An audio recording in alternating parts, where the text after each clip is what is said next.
अब हम पढ़ेंगे सरल परिपथ के अंदर ही किरचॉफ के नियम। किरचॉफ ने जो है परिपथ में किसी जंक्शन पर, किसी संधि पर धारा के वितरण को जो है अपने नियमों में प्रदर्शित किया। तो किरचॉफ ने दो नियम दिए। इसका जो प्रथम नियम क्या है, वो धारा का वितरण बतलाता है।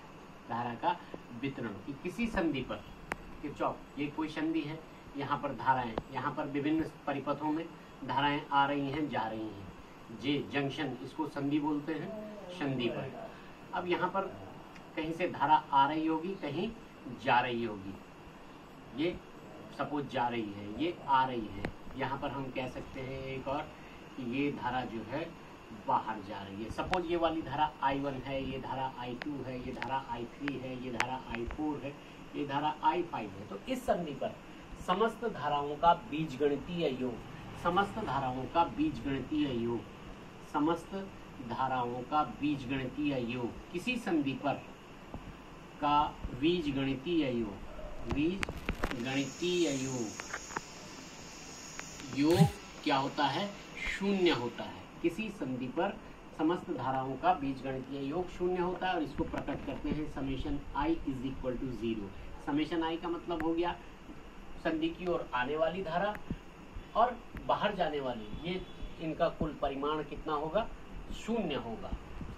तो हम ये कह सकते हैं कि संधि की ओर धारा आने वाली धाराओं को अगर हम पॉजिटिव से प्रकट करें, संधि की ओर धारा आने वाली I1, बाहर जाने वाली माइनस से प्रकट करेंगे I2, ये I3 भी बाहर जा रही है, I4 भी बाहर जा रही है, I4 और अंदर आने वाली धारा फिर प्लस I5 है। तो इन सब का योग क्या होना चाहिए? शून्य होना चाहिए। ये किरचॉफ का जो सरल परिपथ से संबंधित धारा वितरण का नियम है, वो पहला नियम ये है कि किसी संधि पर समस्त धाराओं का बीजगणितीय योग शून्य होता है। इसका द्वितीय नियम है। द्वितीय नियम के बारे में, द्वितीय नियम, किसी बंद पाश, कोई बंद पाश है,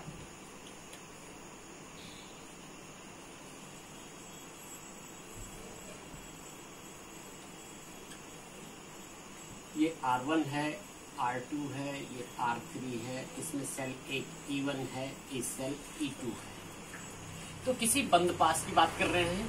सपोज इसका नाम दे देते हैं ABCD, E या E इसको लिख देंगे, F इसको लिख देंगे। तो बंद पास कहलाएगी ABCD। ABCD एक बंद पासी हो गई। दूसरी बंद पासी हो सकती है CDEF। ये तो किसी बंद पास में इस विद्युत वाहक बल, ये जो सेल है, इसके विद्युत वाहक बल सपोज E1 है, इसमें प्रतिरोध R1 है। तो इसके कारण धारा किस दिशा में बहेगी? सपोज ये वाली धारा I1 बह रही है। ये सेल है E2, इसके कारण सपोज धारा बह रही है, इसके कारण धारा कहाँ बहेगी? I2 इस दिशा में बहेगी। ठीक है। और ये धारा यहाँ आकर के, इस वाली में आकर के क्या हो जाएगी? किरचॉफ के पहले नियम के अनुसार ये वाली क्या हो जाएगी? संधि हो जाएगी। यहाँ पर ये वाली धारा I1 आ रही है, यहाँ पर I2 आ रही है। तो कुल आने वाली धारा I1 प्लस I2, तो जाने वाली भी कितनी हो जाएगी? इस संधि से बाहर जाने वाली, ये संधि पर आ रही है I1 और I2, और संधि से बाहर जाने वाली कितनी हो जाएगी? I1 प्लस I2 हो जाएगी। तो बाहर जाने वाली धारा I1 प्लस I2 हो जाएगी। अब जो किरचॉफ का जो द्वितीय नियम है वो क्या कहलाता है? किसी बंद पाश में, किसी बंद पाश में, बंद पाश किसको बोलेंगे? ये क्लोज्ड सर्किट, ABCD हो गया या CDEF हो गया। किसी बंद पाश में प्रतिरोधों के संगत, प्रतिरोधों के संगत बहने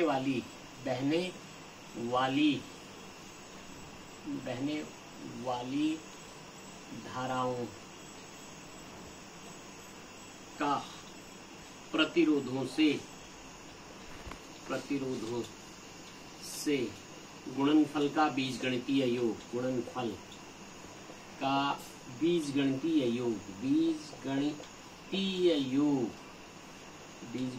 योग क्या होता है? बंद पाश में लगे सेलों के विद्युत वाहक बलों के योग के बराबर होता है, बलों के योग के बराबर होता है, योग के बराबर होता है। इसको हम कैसे लिखेंगे? बराबर होता है, यानी कि हम क्या कह रहे हैं, किसी बंद पास में, ये बंद पास हो गई, प्रतिरोधों के संगत बहने वाली धारा, प्रतिरोध R1 है, इसमें धारा कौन सी बह रही है? I1 बह रही है। तो उसका इस प्रतिरोध, उस धारा का इस प्रतिरोध से गुणनफल IR, इस बंद पास में जितने भी होंगे, ये R2 है, इसमें बहने वाली धारा I2 हो गई, तो I2 R2 इनका गुणनफलों का बीजगणितीय योग सेल, इस बंद पास में लगे सेलों के विद्युत वाहक बलों के बीजगणितीय योग के बराबर होता है। यानी कि इसको हम सैद्धांतिक रूप से लिखेंगे summation IR is equal to summation of E। और अगर हम यहाँ पर देखना चाहेंगे इसको, इस बंद पास में, बंद पास ABCD में, बंद पास क्लोज्ड मैश बंद पास ABCD में, तो देखिए, हाँ अब ये देखिए, ये धारा कैसी है, ये जो इसमें धारा बह रही है, इस बंद पास में जो धारा बह रही है वो कैसी बह रही है? Anti clockwise. ये क्लॉकवाइज हो गया, ये एंटी क्लॉकवाइज हो गया। तो एंटी क्लॉकवाइज धाराओं को एक दिशा में, और जो अगर एंटी क्लॉकवाइज बहती तो उसकी दूसरी दिशा में। तो यहाँ पर फिलहाल जो है दोनों धाराएं, ये I1 इसके हिसाब से I1 R1 ये प्लस ले लिया, और ये I2 R2 इसके हिसाब से ये जो है, इसमें जो इस बंद पास में जो धारा है ये I2, ये क्या है? क्लॉकवाइज है, तो इसको माइनस कर देंगे। I2 R2 is equal to, देखिए ये सेल क्या है? E1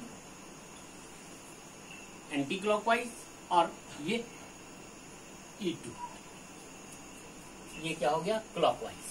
तो हम इसको ऐसे लिख सकते हैं, I1 R1 minus I2 R2 is equal to E1 minus E2।